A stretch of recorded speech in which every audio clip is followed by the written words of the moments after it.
old were you when music just began to come alive in your heart?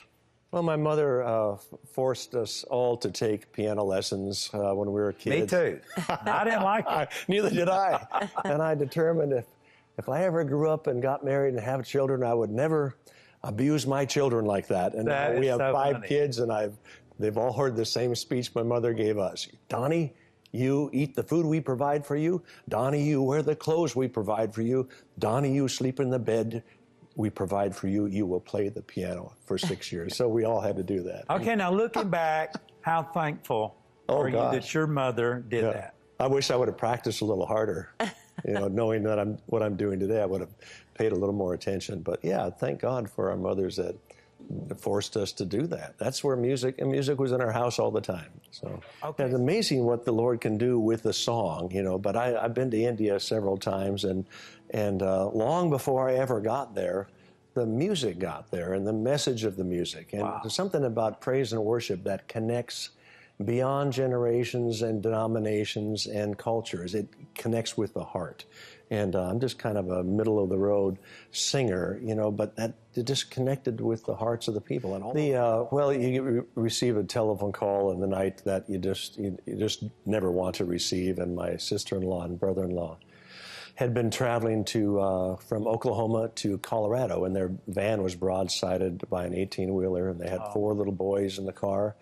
And the oldest boy, Jeremy, who I dedicated the book to, was soon to be 9 years old, and he was killed instantly. Oh my goodness! And it's like, what do you say to when you hear that news? And all the scriptures that came to my mind fell short of what I really wanted to say, and I had to get on the airplane the next day, and I just said, Lord, give me something to say to this family.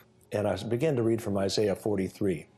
And down in verse 18 and 19, it says, don't remember the former things. Behold, I will do something new, and now it will spring forth. Will you not see it? I will even make a roadway in the wilderness and a river in the desert. And I wrote the words and the music on the airplane. And I thought I would sing it at the funeral, but I just sang it for them privately. I held them, and I hugged them, and I said, you're going to need to hear this. 3 weeks from now, when everybody leaves your home, I want you to put this above the kitchen sink and press play when you feel that you're losing hope. Because the song says God will make a way where there seems to be no way. He works in ways we cannot see. That's the message of hope. And that story happened in 1987.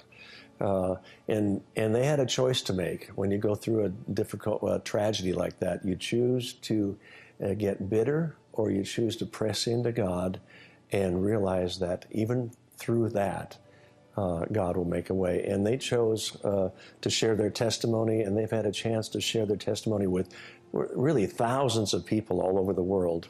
And they told me they believe that Jeremy probably has reached more people because of his death than he might have through his life, because his story is continually being told. And, we all know people that have gone through a similar tragedy like that.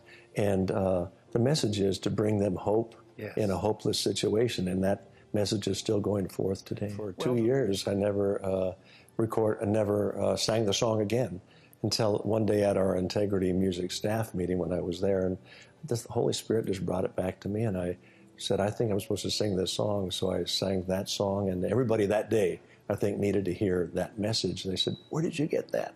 Would you record it? I said, I don't think I ever would, because it's a personal, private song. But I did record it, and then now it's become one of my most well-known. One of the things, Don, you talk about in the book is how God can take our plan B and turn it into his plan A. Tell us about that. Yeah. Well, you do things in your life. Sometime you try to hear the Holy Spirit's voice, and then you make a left turn, and you're supposed to be making a right turn, and it's like a GPS in our lives. And through my life, I think I'm supposed to go this way, and I think I'm supposed to go this way. But if you make a wrong turn, like a GPS in our cars, it says, if possible, make a legal U-turn. And if you don't do that, then the next voice you hear is recalculating. And that's what the Holy Spirit does. I just love that about God. He gives us a second chance.